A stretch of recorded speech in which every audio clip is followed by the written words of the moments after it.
Hey there, can folks in the chat hear me?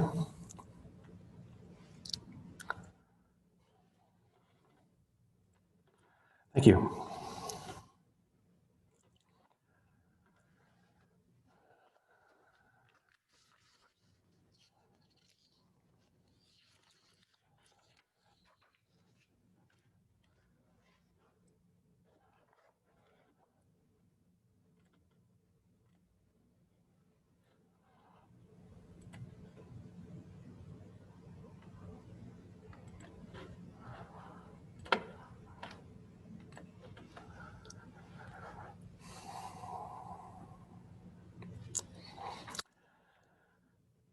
Okay, well, let's get started. So, as usual, don't forget the seating survey, Chem 112, Section 1, ILC 118.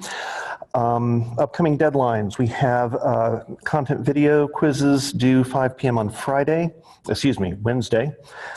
There are 5 of them. A couple of them only got up yesterday, so just make sure that you are up to date on which ones need to be done.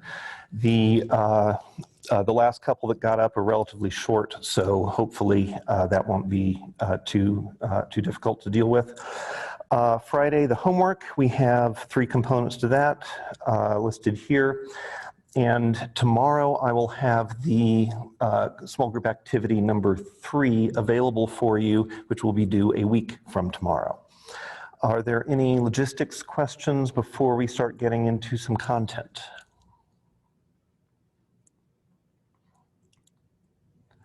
I will be, my priority for the immediate future on my end is to get the group activity set so that I can give it to you, get the content videos set up for next week so that I'm a little bit ahead of what you're doing, and then getting on to 2 things, one of which is going to be starting to catch up on the back grading, including the regrade requests for the exam, and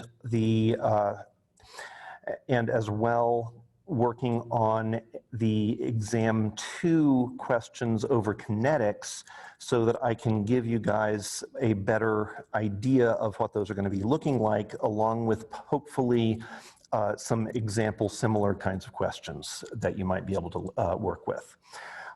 Question from the chat: what time will the group project be released? It will be released no later than 5 o'clock tomorrow afternoon. If I get it done earlier than that, I will release it earlier than that. Anything else? Okay, so not surprisingly, the muddiest points that were on Piazza are about kinetics. So we have 1 half-life question, a bunch of questions on collision theory, and then 1 on kinetic mechanisms.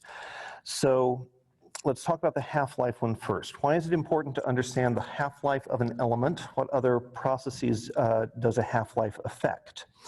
Well, a half-life is really just a different way to package the rate coefficient. It's just a different way to provide that same information. So if you want to know how fast a reaction goes, then then the half-life, if it's a first-order reaction, the half-life tells you that information. The half-life of an element sounds like it is referring to the specific case of a radioactive decay of an isotope. And so the main point there is to understand why to understand how long that isotope will last, how long it will stick around before it radioactively decays. But half-life is more general than that. Half-life applies to any first-order process. What other processes does a half-life affect? Well, since it contains the information of the rate constant, anything that involves the rate constant would be affected by the half-life. Okay. We went over some examples of half-life last week. I think one of them was on the Thursday class, where we went into a somewhat detailed calculation for a half-life relating to a radioactive isotope. It doesn't take all that long, so I recommend anybody that is still confused on half-lives to take a look at that example problem that we worked on Thursday. Any clarifying questions on half-lives before we move on to this week's material with collision theory?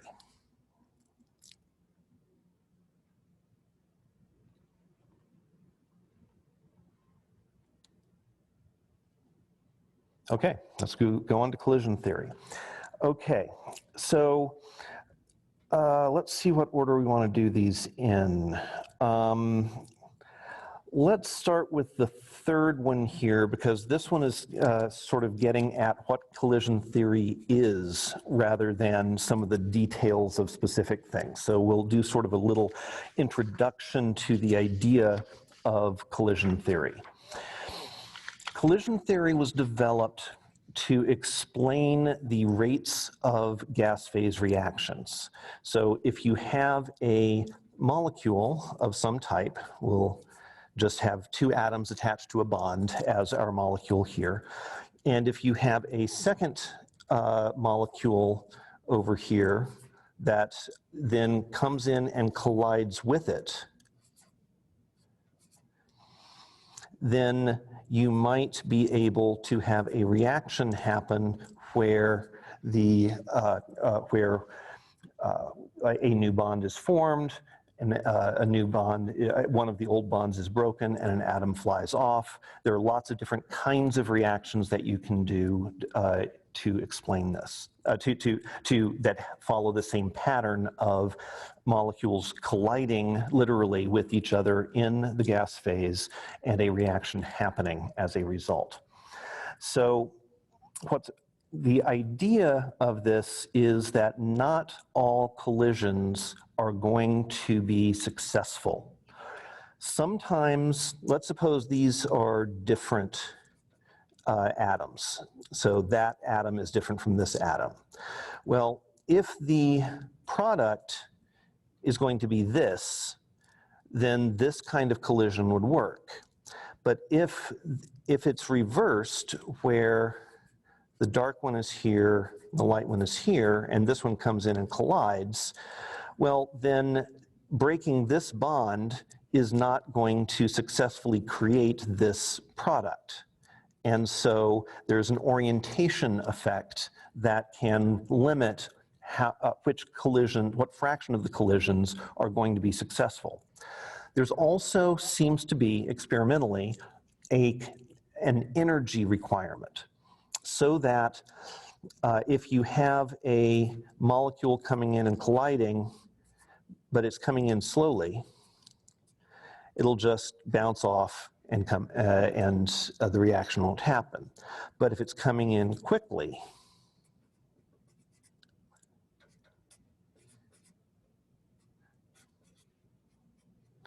very quickly, then you have enough kinetic energy for the reaction to happen, and so the reaction will be successful. The way we explain this is by using a reaction coordinate diagram. And so the idea here is that we have energy on the y-axis, and we have this thing called extent of reaction.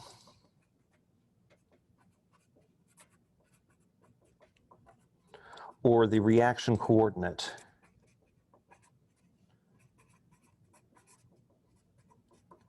On the x-axis. Now, this isn't an incredibly well-defined thing at this point, this extent of reaction. The basic idea is that we are starting at separated reactants.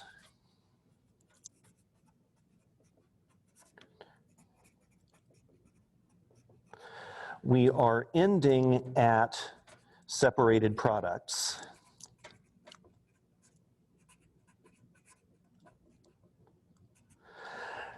They are at different energies, which is determined by the delta H for the reaction. So if we draw this line across here, this distance here is our delta H for the reaction. But in between here are is some sort of abstracted depiction of the process of the reaction happening. And so as the molecules get closer and closer together, they start to influence each other, and the energy of the system goes up, the potential energy of the system. They reach a maximum of the energy. That energy then goes down, and it gets to the level of the products down here. So what this model does is explain to us this energy dependence of why low kinetic energy collisions do not successfully go onto products, but high kinetic energy collisions do successfully go onto products. Because if this is the potential energy, so potential energy, then if you have a certain amount of kinetic energy up to this point, if that's your kinetic energy, then as you move along the reaction coordinate this direction, the amount of kinetic energy that you have is getting smaller while the amount of potential energy you have is going up. And then at this point right here, all of the kinetic energy has been converted into potential energy, which means that the reaction cannot continue any further along this direction. So it's just like if you have a slope that you are trying to roll a ball up and you don't give it enough oomph at the beginning, it's going to go part way up and then it's going to roll right back down. And that point when it rolls up, that it rolls up to, is the point where all of the kinetic energy has been converted into potential energy, and there's not any kinetic energy left to get you over the hump. But if instead you start out with this much energy, then as you go along the reaction coordinate, it's going to slow down as you get up here, but it still has some kinetic energy, enough to get over the hump and drop over to the other side. So this model explains why there is an energy dependence between the two, an energy dependence to the reaction happening or not. There's a threshold of some sort that's going across. Now, the most direct application of this idea is when we think about the temperature dependence of a rate. Because you may remember that if we look at the kinetic energy of molecules as a function of I'm doing this wrong, the kinetic energy of the molecules and the frequency, or the number of molecules that have a particular kinetic energy at a given temperature, for a low temperature, you'll get a curve like this. At a high temperature, you'll get a curve that spreads out a bit more, so that there are more molecules that have have higher kinetic energies at the higher temperature. And so wherever this energy threshold is, which we call here the activation energy, which we denote E sub A, wherever E sub A is, at a low temperature, you'll have a few of the molecules having enough kinetic energy to be able to get over the activation barrier. At a high temperature, you have more molecules that have that kinetic energy to get over the activation barrier. And so the reaction should speed up at higher temperatures. That's the main idea of collision theory. We numerically model this using the Arrhenius equation, which is the rate coefficient equals a pre-exponential factor A, called the frequency factor, times e to the negative EA over RT, where this is the activation energy, this is the gas constant, this is temperature, and this frequency factor is the factor that takes into account the orientation effects like we were describing here. So if there are very strong orientation effects, meaning that very few of the mutual orientations are likely to lead to a reaction successfully, then A will be a small number. If, on the other hand, the maybe you have some reactants that are spherically symmetric, so orientation's not going to play much of a role, then A would be a large number. So, so that's the basic thumbnail sketch of what collision theory is and the kind of information it gives us. Going back to the specifics of this question, how does collision theory take place? So collision theory is very simply happening anytime you have collisions that are driving a reaction in the gas phase. How are electrons transmitted from one molecule to the other? It is not so much that electrons get transferred, it's that some chemical reaction happens. So there is a transition state that is kind of halfway between what the reactants look like and what the products look like. So you're in the process of forming new bonds and breaking old bonds. That process may involve some transfers of electrons, but it may not. It may it may involve transferring entire atoms or forming a bond without breaking a new one. So there's all sorts of things going on. But remember that this transition state is what is happening in the midst of the collision. So the molecules have actually run into each other, allowing them to interact in whatever way the reaction is going to react. The last part of this question was, why do two molecules becoming one lower the entropy? Okay, remember that entropy is a measure of the disorder in the system. And the way to think about disorder here is how many different configurations of the system can you have that are in your macroscopic view are indistinguishable. So you can't always, from a macroscopic level, you can't identify that this molecule is in a particular place and this other molecule is in some other particular place. All you can do is say that on average there are particles that are distributed at this at some x value of density. You can't identify specifically where they are.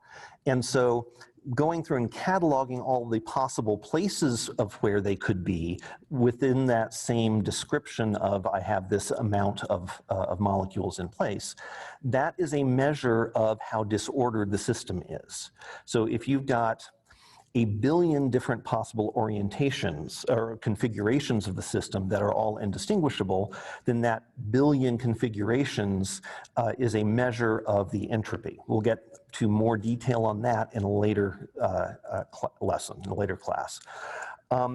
So if you then have two molecules coming together and forming one molecule, well, you now have less possible configurations because you now have fewer molecules that can be in different places. Think of it as having, let's suppose you have four playing cards, and you think about all the different ways you could arrange them in order. 1, 2, 3, 4, 1, 2, 4, 3, and so on. Now take each pair, two pairs of them and glue them together so that they're stuck. You now only have 2 arrangements instead of however many arrangements you had with 4. So the entropy goes down when 2 molecules become 1 molecule because you have fewer ways you can arrange the system. All right.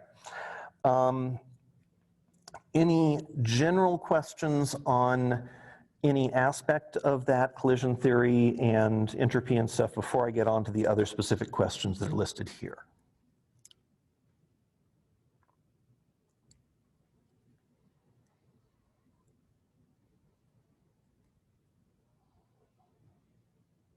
Okay. All right, so let's look at this one. The elementary reactions video, one part stated that since the number of CO molecules doubled, doubling the collision rate, it means that the exponent is 1. So why 1? All right, let's take a look at this. So this is before we get to this portion of collision theory, and mostly what we're trying to do is talk about the molecularity of the reaction. So the idea is that if we have molecules of A and molecules of B that need to collide in order for the reaction to happen, then our rate needs to have something associated with concentration of A and something associated with concentration of B in order to model how frequently these collisions are going to happen. And so what we were trying to do then is figure out, well, what are the exponents that are associated with this? And in particular, this is saying, let's suppose we double how many A molecules there are. So now we have twice as many. What is that going to do to the frequency of collisions? And the idea is if there's twice as much of it, there will be twice as many collisions because there are twice as many chances for the collision to happen. So the argument is double A leads to doubling rate. And then I stated in the video that that leads to the conclusion that the exponent for concentration of A is 1. So let's look at why that is. So if we consider this to be two separate experiments, before we double A and then after we double A, then we can ratio these two rate laws just like we do in the method of initial rates. So if we call R1 to be the rate before it's doubling and R2 to be the rate after it's doubled, then we have K, concentration of A in situation 2 to the A, concentration of B in situation 2 there. K is the same K.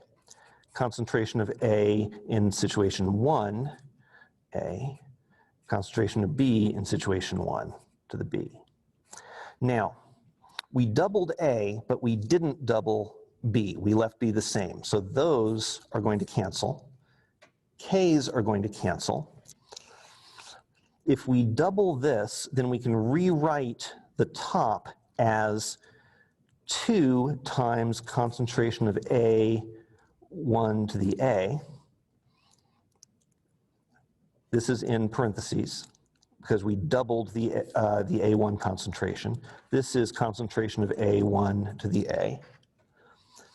And we said that it ended up doubling the frequency of the collision, so it doubles the rate. So this is going to be 2 over 1, or 2. Okay. Now what we can do, looking at this, 2 equals, we can distribute the A across the two things that are being raised to that power here. So we have 2 to the A, concentration of A1 to the A, all over concentration of A1 to the A. These cancel, and we're left with 2 equals 2 to the A. What is A in this context? 1. So that is how we get to the conclusion that A is 1 when we are doing the doubling of A, going to meaning the doubling of R.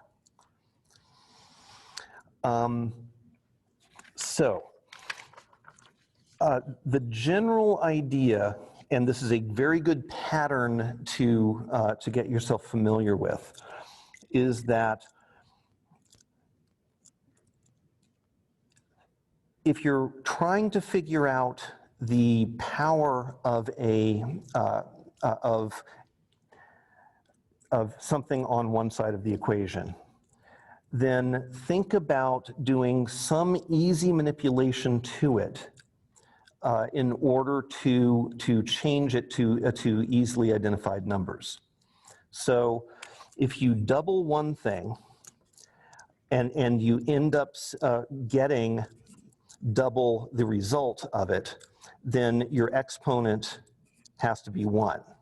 If you double it and the result ends up being 4 times, then that has to be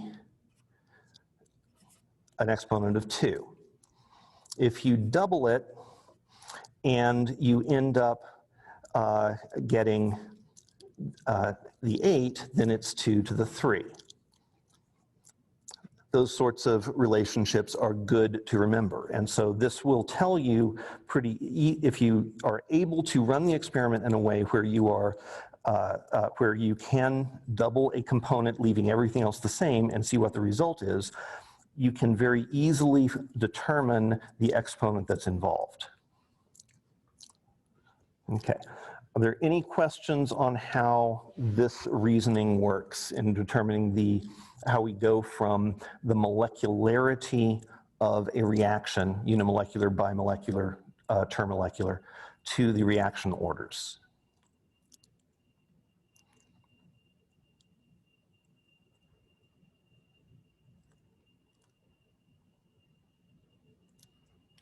All right, no questions.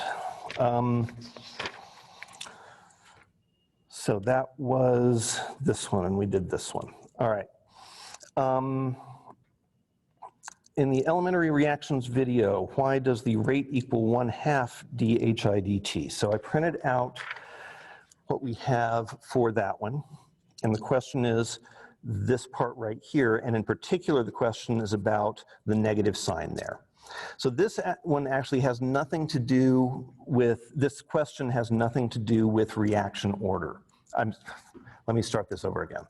This has nothing to do with collision theory, this particular aspect of it. This is just how we determine the rates from stoichiometric coefficients, the relative rates. And the idea is that the rate always equals 1 over something we call nu, d concentration of the species dt. Now, what is nu? Well, nu is the stoichiometric coefficient of that species.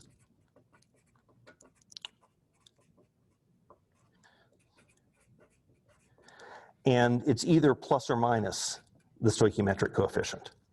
If it's a product, then it's the plus one. If it's a reactant, it's the negative one. The reason for this is that we want the rate of reaction to be positive when the reaction is going forward. So the slope of a product with respect to time is going to be positive, so we don't need to change its sign in order to have a rate be positive. But the reactant concentration is going down as the reaction proceeds because the HI is getting used up. So the derivative of HI with respect to time is going to be negative. So to get a positive rate, you have to add in the negative sign for the reactant. Are there any questions on this?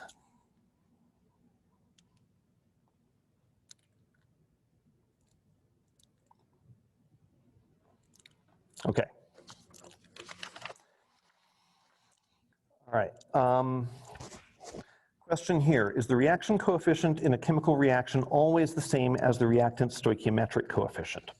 Okay, there are a couple of confusions with this. So if we look at our rate laws, we are going to have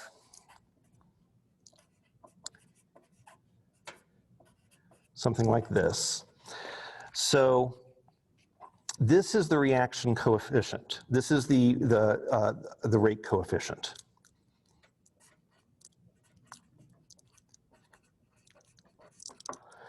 And that has nothing to do with the stoichiometry of the situation.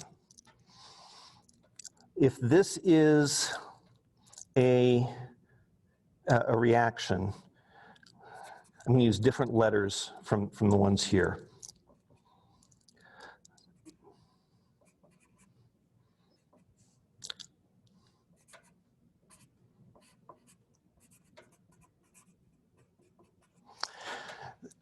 Then the relationship here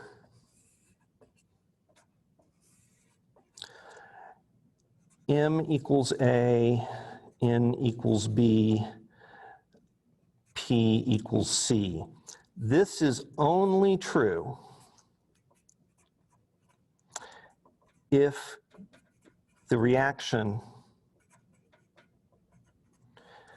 is an elementary reaction.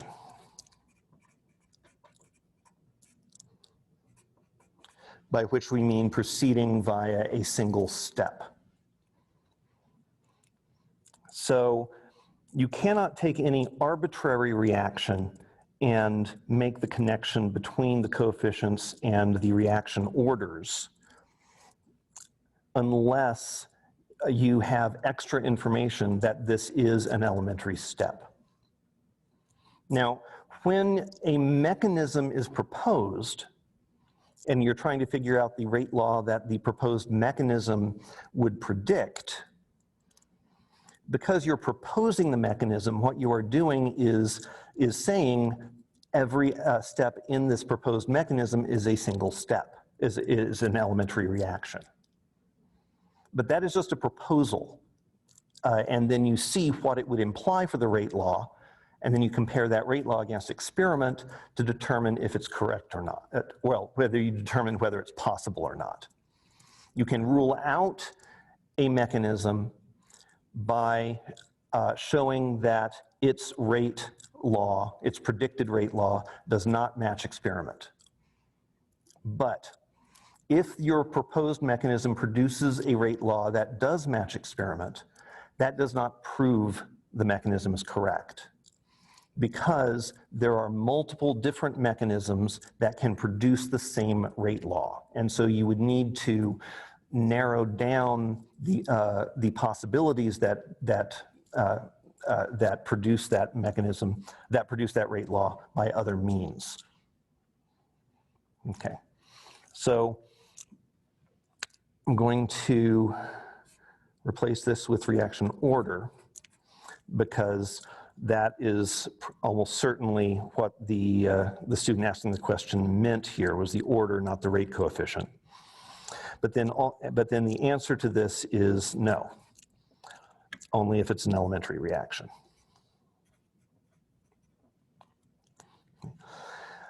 Any questions on that, or in fact, any questions on anything anything else within collision theory?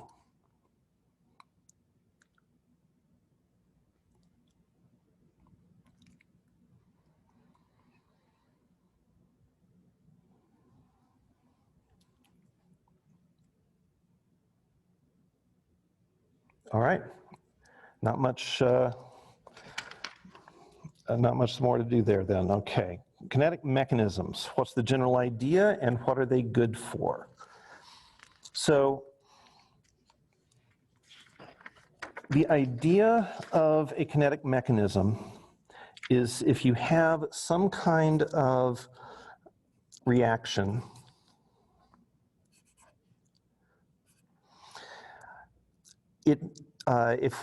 this reaction may proceed by a series of elementary steps. So let's suppose that this reaction proceeds by something like this.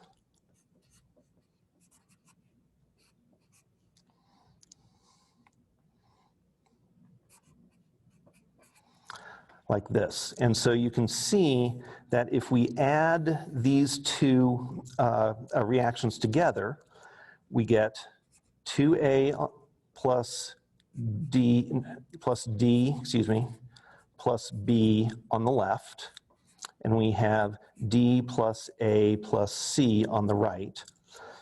And as you can with just normal math, we can cancel the D's, we can cancel one of the A's, and you're left with A plus B yields C, which is the overall reaction you have here. But now we have a proposal for what the elementary steps that allow this reaction to happen would be. So and each one of these steps is going to have a rate coefficient associated with it. We'll call that K1, we'll call this K2. And because we are proposing these to be elementary steps, we can write the rates of these two reactions individually.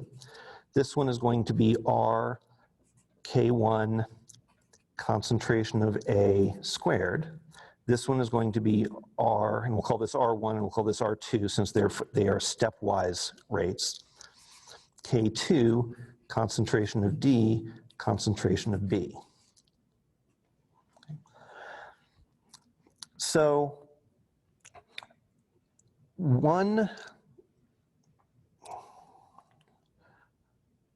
okay, there's a question in the chat. On the left, why isn't it 3A plus 2B plus D? Because this is the overall reaction, and this is the mechanism.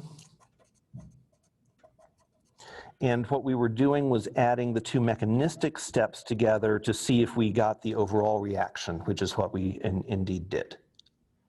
You're welcome. Okay. Where was I going? Right, okay. So let us suppose that one aspect of mechanisms is that it is rare for steps to be, unless you're dealing with an equilibrium, it is rare for steps to have exactly the same rate. And so generally, you'll be able to identify one step that is what's called rate determining, meaning it's the slowest step, and the overall process can only go as fast as its slowest step. So if, for example, this first step is rate determining,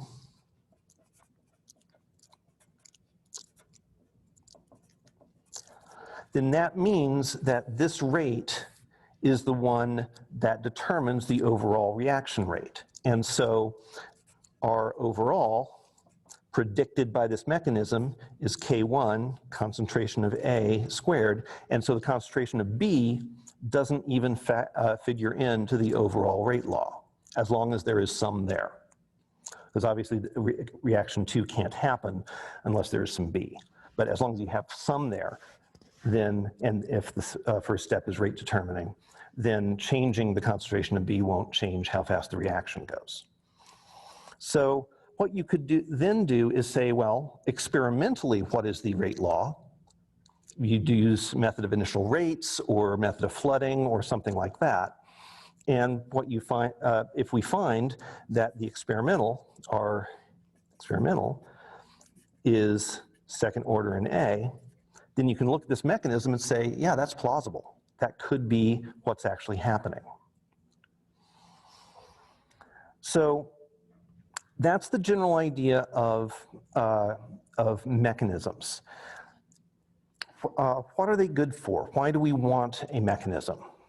Well, one reason we might want a mechanism is to look at how the reaction happens so that maybe we can optimize it. So if we know that the amount of B that's present isn't going to be affecting the reaction rate too much, and we can see why that is based on this, then maybe there's something we can do to bring the A's closer together earlier on. We can increase the concentration of A to do that. Now you can get that just from the rate law. But then also suppose maybe something about this D, the dimer that's made when two A's come together. Maybe there's something about this dimer that could allow it to go off and do something else. So maybe you're doing this in a stainless steel vat. Maybe you're a chemical engineer and you have a stainless steel vat that you're working with. But this D thing could react with the surface of the container because of the nature of what D is. Then when you run this reaction in a beaker, the reaction works just fine. But now, when you run it in a stainless steel vat, when you try to scale up this process, suddenly it stops working. Why did it stop working? Well, if you have a mechanism for the reaction and you know what the intermediates are, that might tell you that kind of information. So that's just one example of how having a mechanism can be particularly useful. Now, I said earlier that just the rate law doesn't give you proof that this is the right mechanism. This is a proposed mechanism, and it is consistent with the experimental rate law, but it hasn't been proven. What you could then do if you felt like you needed to go in and prove it would be saying that, okay, this mechanism proposes that this intermediate D exists. Intermediate D should have this particular characteristic that I can measure, maybe by spectroscopy or something. Let me go and run this reaction while it's sitting inside a spectrometer and see if I can see any evidence of D showing up. So that kind of experiment would be over and above just looking at the kinetics, and it would go a long way towards demonstrating not just that the mechanism is plausible, but that it's actually likely to be right. Okay. Any questions on the general idea and the purpose of kinetic mechanisms?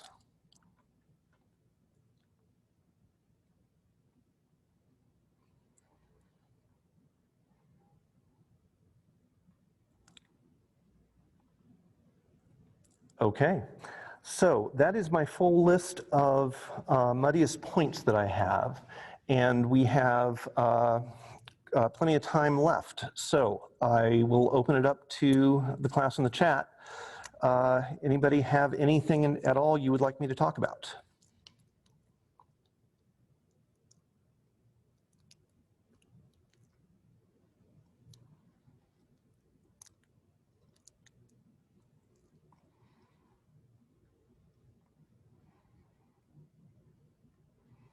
And so the chat knows there aren't very many people here in person, so a lot of this is going to fall on your shoulders.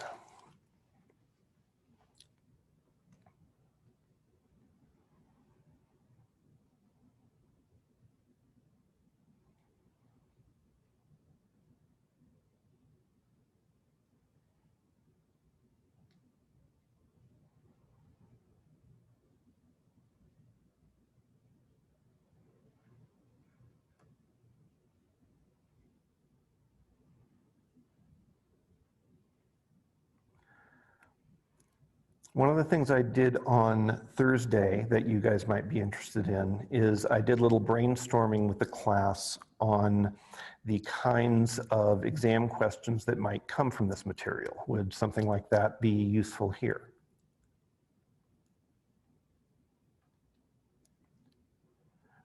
Okay, sure, happy to. All right, so what I am contemplating doing for kinetics is to give you guys an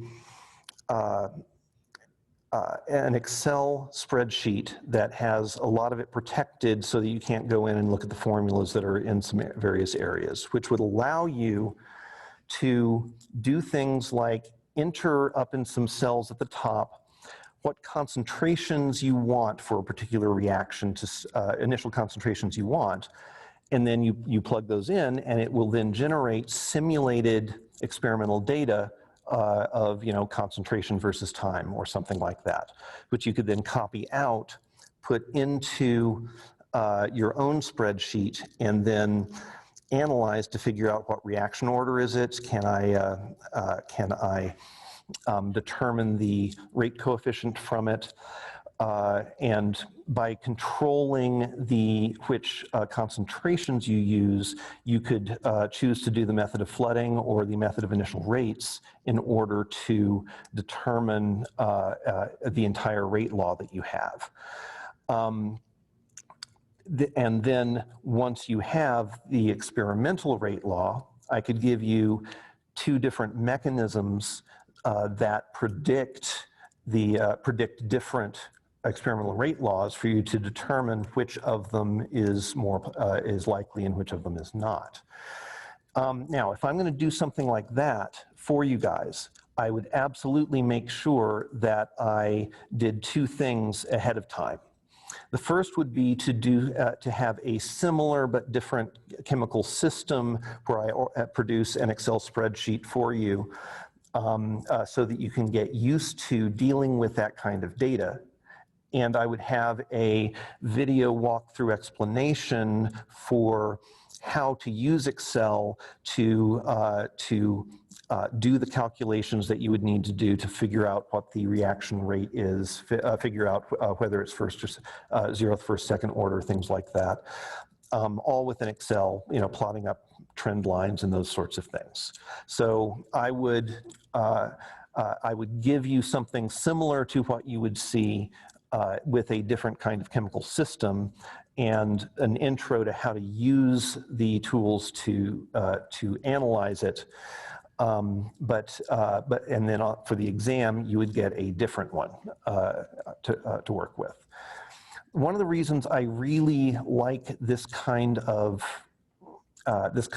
question set is because there aren't many classes where you are being asked to make the decisions about which experiments should be run. And that is what professional chemists do all the time. We have to decide which experiments need to be run, which experiments would give us the information we need.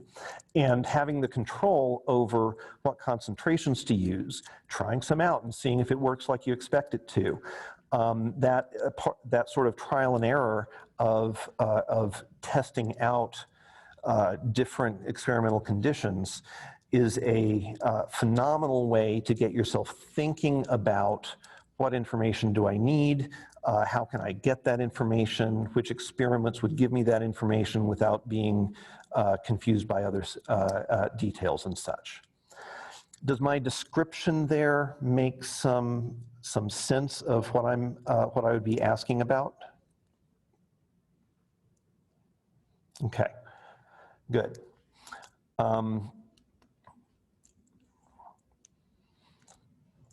Is there anything you'd like me to elaborate on with that kind of thing? So another thing I could do with it would be to have one of the parameters that you can vary up at the top, not just be concentrations you're dealing with, but maybe also temperature. So then you might be able to figure out an activation energy or something from it as well.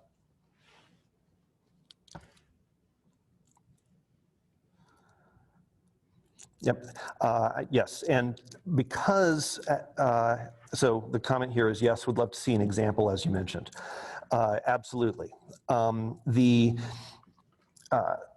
Because this kind of data analysis really can't be done without using Excel, I would absolutely make sure that I will give you an example to work from well in advance of the exam that would let you practice the skills of using Excel, including a video walkthrough teaching you those skills directly and within the context of exactly this kind of problem.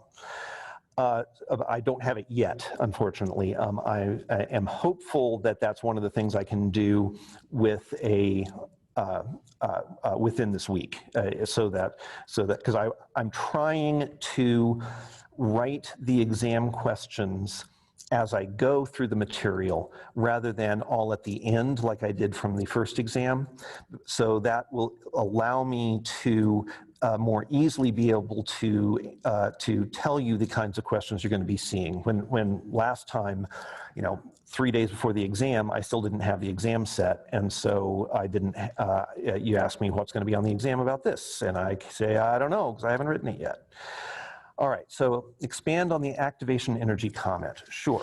So notice here that we have an expression, the Arrhenius equation, for an Arrhenius equation that tells us the temperature dependence of the rate constant. And so we can manipulate this equation in order to get to get the activation energy. So what we would do is take the natural log of both sides. So ln k is going to equal ln a minus EA over R times 1 over T is what we end up getting. And so if we make a measurement of K at a variety of different temperatures, and then we plot the natural log of K versus 1 over temperature, then we end up with a line that has a slope of negative EA over R. And so going through the process of doing this kind of experiment, so to get each K, you would have to run the experiment, get concentration versus time, figure out what order it is, reaction order it is, and then extract the K from the slope of the lines you're using. Each of these is now the natural log of that slope. And then from this slope of this line, you would get negative EA over R, so you just multiply by negative R, and you get the activation energy. All our problems are at a given temp to keep the temp constant so the rate law can be applied. Not sure how to prepare for choosing an activation energy. Okay, so the idea is that the only time you're going to be changing the temperature is when you are determining an activation energy. When you're just trying to figure out the rate law itself, you absolutely have to keep the temperature constant across all of those experiments. So remember, where is it? Here, where we were ratioing rates, right? And so this is similar to what you do with the method of initial rates. Well, we wanted the K's to cancel in this case. In order for the K's to cancel, the K has to be the same, meaning that the reaction has to, those reactions have to be happening at the same temperature. So in this kind of problem where you have this Excel simulator that you would be doing, using, you will, the first thing you would be doing is some exploration to figure out how changing the concentrations affects the rates of the reactions using either flooding or method of initial rates. And you would do all of that at one temperature. Then once you feel like you've got the mechanism down so that you know what you're looking for in terms of a rate constant K, at that point you would then fix all of the other conditions, fix all the concentrations and not change those at all, but then start changing just the temperature as the only variable that's changing in order to generate this kind of plot. So one of the key aspects of experimental design in science is to identify what are all the variables that I can change, and then go through a process of changing them independently, changing them one at a time until you understand how that one makes a difference. Then you go on and you then hold that one constant and change a different one and see how does that one make a difference. And you work your way through each of the things you can change until you understand all of them individually. And then you try an example where you try changing multiples at once and see does my understanding that I now have match what I predicted from the individual changes. So does that help?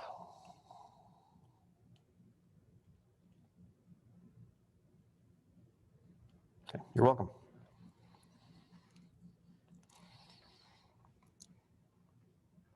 Okay, we got about 15 minutes left. What else can we chat about? Go over the method of initial rates again. Sure, happy to do that. So the idea of the method of initial rates is that we have some kind of reaction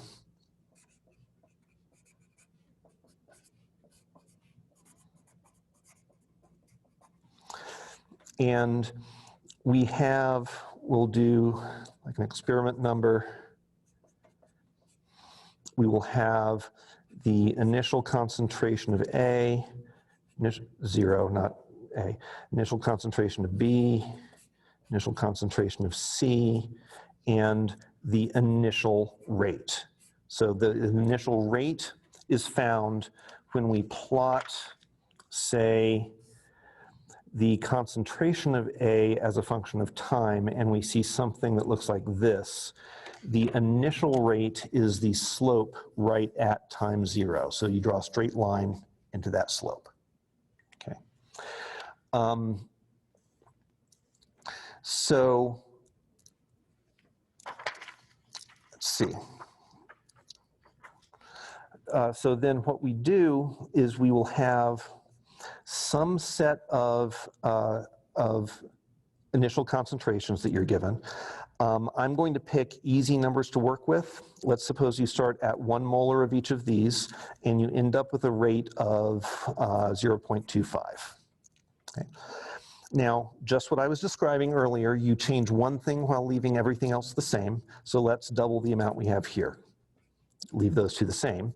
And let's suppose then we get 0.5 as our initial rate. Experiment 3, let's change B, double it. And let's suppose we get then, let's suppose we get 1.0 on that. Experiment 4, let's double our C, and let's suppose we get 0.125. Okay? So what do we do? So the idea then within the context of the Excel spreadsheet kind of simulation data that I was describing is that these would be the input values that you could type at the top of the spreadsheet to determine how you're running the experiment.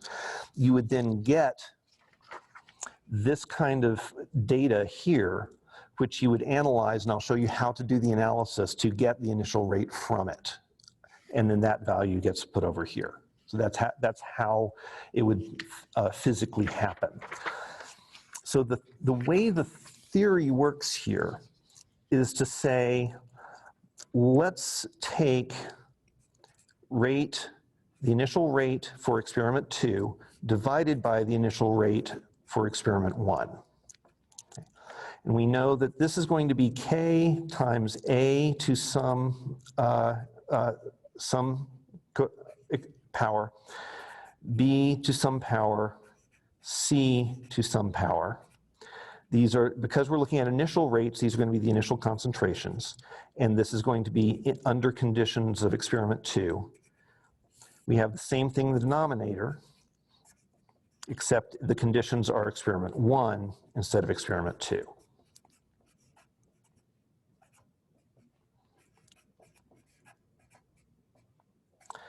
Are there any questions on this step of setting this ratio up?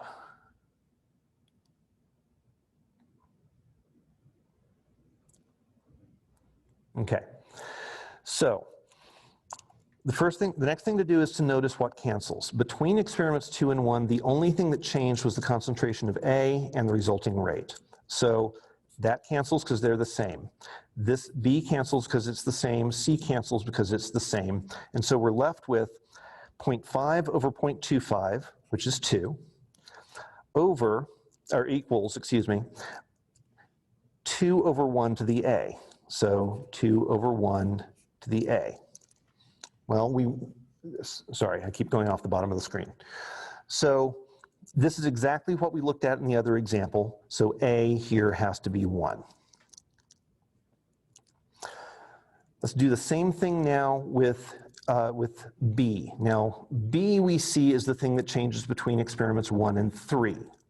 So we're going to do R0, 3 over R0, 1. I'm going to go ahead and put that in. So we have 1 over 0.25, which is going to be a 4.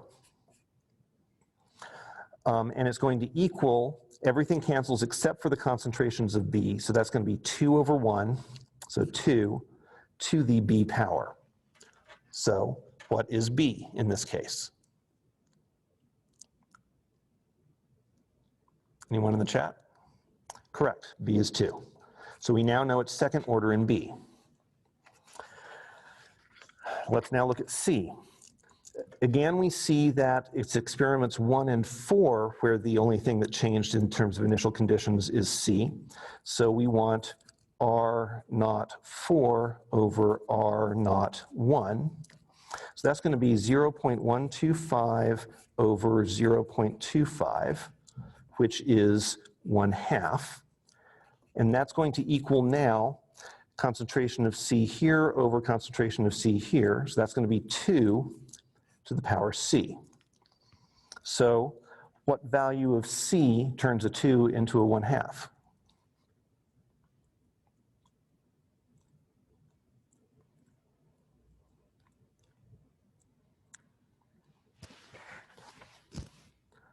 -1, that's correct. C is -1. So it is not 0.5 because that would turn it into a square root. So that would be square root of 2. So -1. So this now tells us that our rate law is R equals K, concentration of A, concentration of B squared over concentration of C, because that's what to the -1 means. Then you can now use this rate law and take any of these lines, plug in concentration of A, plug in concentration of B, plug in concentration of C, plug in the rate, and solve for K. And if you do that with all 4 of these reactions, you should get the same number for K.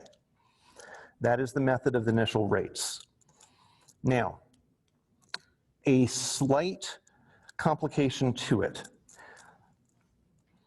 In this example, and in most of the examples I've done in class on this, I have carefully chosen the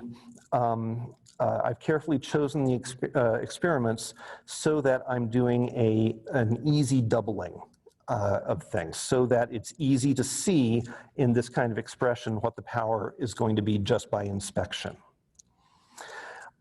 Some of the Newton homeworks, I know they did not do they did not pick simple changes like that. And so the question then becomes, what procedure do you use if you can't figure it out just by inspection?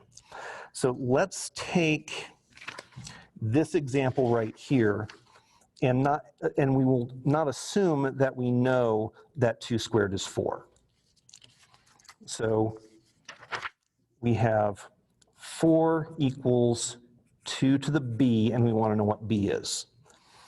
So now, how do we figure out an exponent here? You have to take a logarithm. It actually doesn't matter which logarithm you do, as long as you are consistent across it from doing it. So I'm going to write this as the natural logarithm, but you could just as easily do log base 10, and you would get exactly the same answer as long as all of them were log base 10s. So what you do here is you say log of 4, or excuse me, I said I was going to use natural log, so let me actually use natural log. ln of 4 equals ln of 2 to the b. Now there is a logarithm relation. The log of x to the y equals y times the log of x. So it lets you pull the exponent out to be a coefficient. So this now equals b times the natural log of 2. Okay. Now we solve for b. ln of 4 over ln of 2 equals b.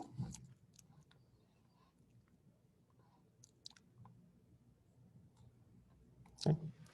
So then what you can do here is then combine that. ln of 4 over ln of 2. Well, you can just plug it in. You can just plug in to your calculator natural log of 4, divide by the natural log of 2, and when you do that, you indeed get b equals 2. Okay. Let me see, there's some stuff in the chat here.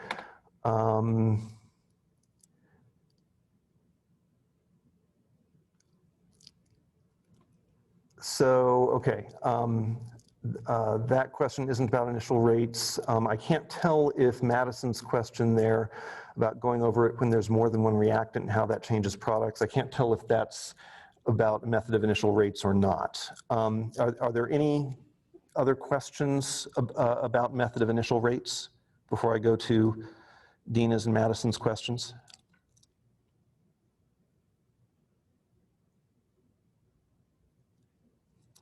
Okay.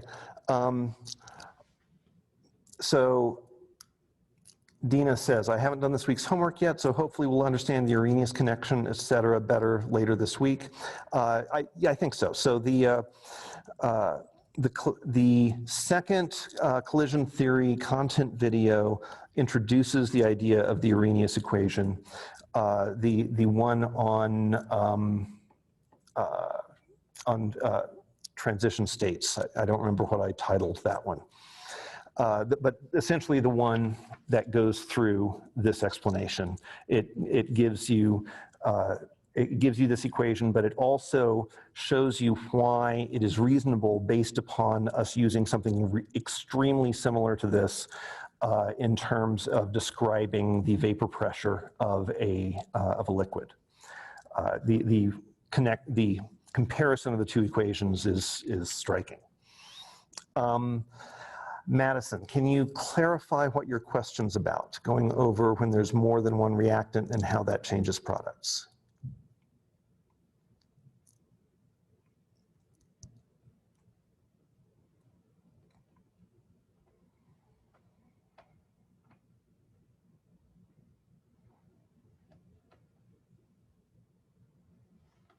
Or anyone with any other questions?